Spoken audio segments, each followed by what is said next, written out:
Good morning, Ian Crouch with your 8:30 Hunter News update. Marine Rescue Port Stephens has joined the search for a fisherman who's been missing from Bateman's Bay since the weekend. 56-year-old Jeff set off in an 8-metre cruiser and last made contact about 10 a.m. on Saturday but failed to return. The search has now been expanded north to Port Stephens and south to the Victorian border following unconfirmed sightings of the cruiser.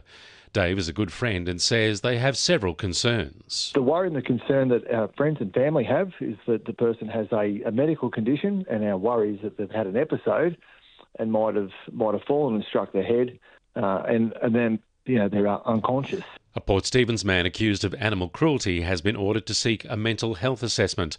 Police allege the 20-year-old was seen taking a puppy out of his vehicle on Sunday afternoon and attacking the animal in a car park on Maitland Road at Sandgate. The puppy was later found deceased at Kooragang.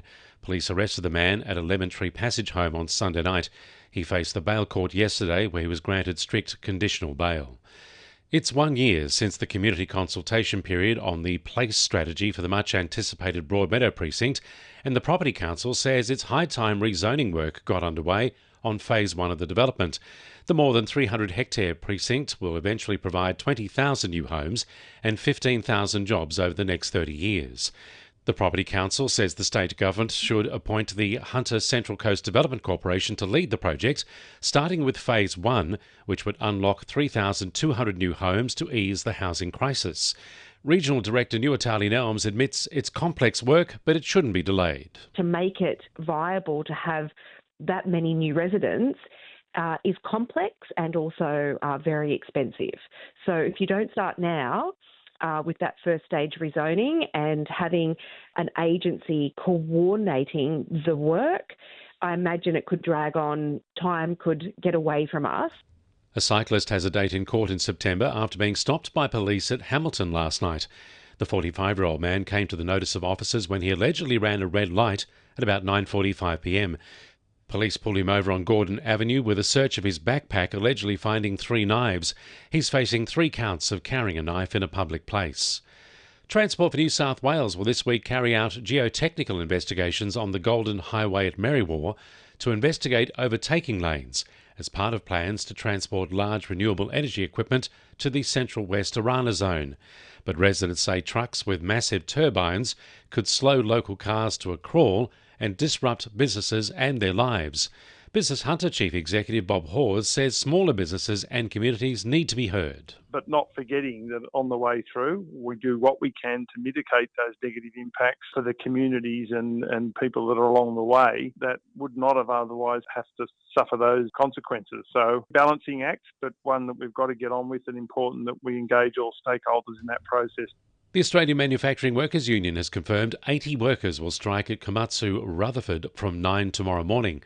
The union says the latest pay offer from the company would see staff earning less than their colleagues at the company's Moss Vale and Rockhampton plants, even though they perform the same work. The strike will run for 2 hours.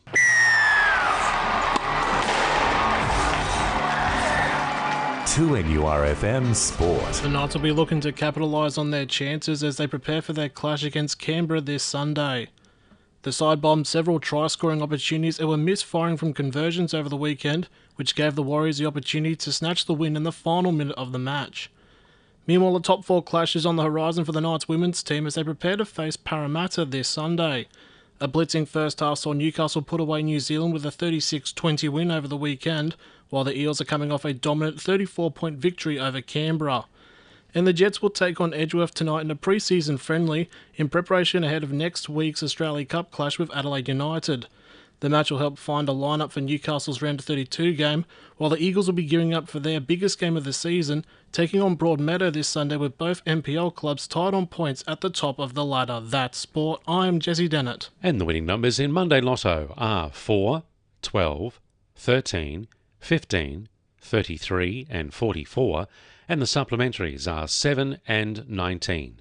And now you're up to date with the latest 2NURFM Hunter News.